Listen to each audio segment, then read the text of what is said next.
Good afternoon and welcome to today's 1245 devotional. I'm Pastor Stephen Rye and together with Pastor Erica Nielsen serve at Lord of Life Lutheran Church. Before I start my devotional, I'd like to just highlight something that took place at Lord of Life this past week.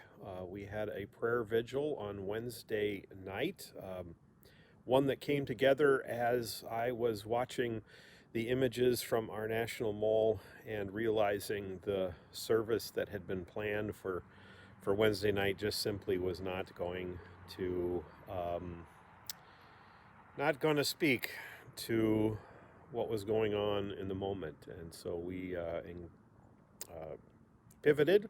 I'm very thankful for the folks who were willing to change plans at the last minute, and we had some prayer, scripture, singing hymns for our country. If you haven't seen it, I'd encourage you to take a look at it.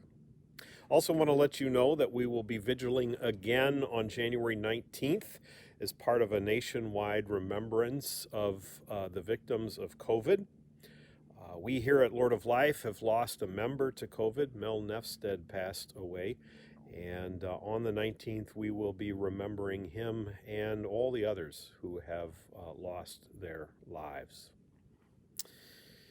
Our verses for today are Psalm 29, 1 Samuel chapter 16, verses 1 through 13, and 1 Timothy chapter 4, verses 11 through 16. The passage I'd like to focus on is from 1 Timothy chapter 4, and it says, "Do not neglect the gift that is in you." Now this part of that verse today resonates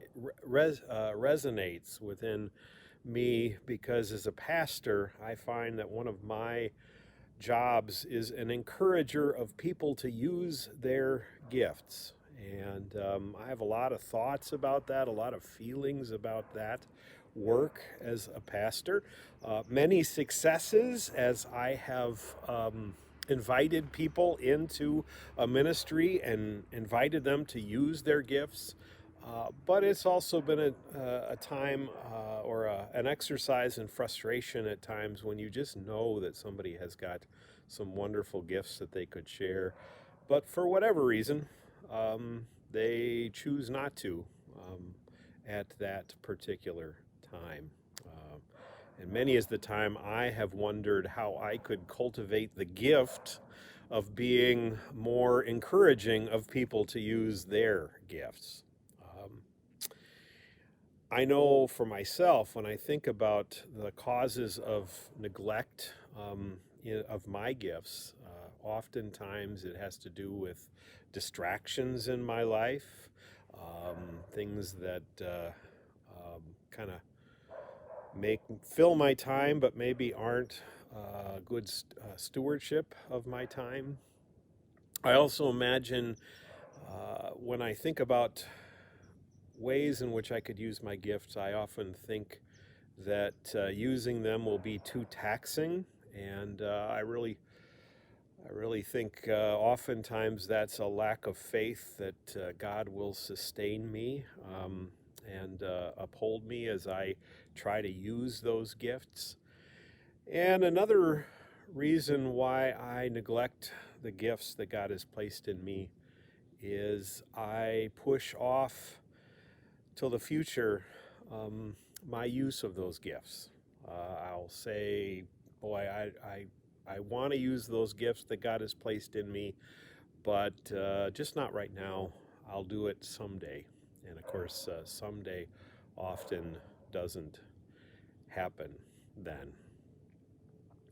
This passage in 1 Timothy closes with a reminder of how the attention to our gifts and the use of our gifts will be a huge blessing both to the one who uses the gifts and also to those around them. I think today about a group of people who said yes to the building of a prayer labyrinth.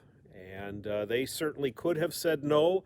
They certainly could have said, maybe next year I'll do that. They could have said, I don't know that I'll have the time to be able to do that. But instead, they said yes. And I know from talking with them that the making of it was a blessing.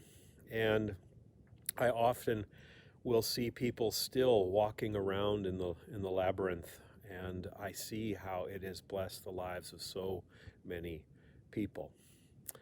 So my invitation to you this day is to be in conversation with others about your gifts and how they can be used by God for blessing others in this world. I leave you with the last verse of today's psalm as a prayer for us all, and it is this: may the Lord give strength to his people. May the Lord bless his people with peace. God bless you wherever you are.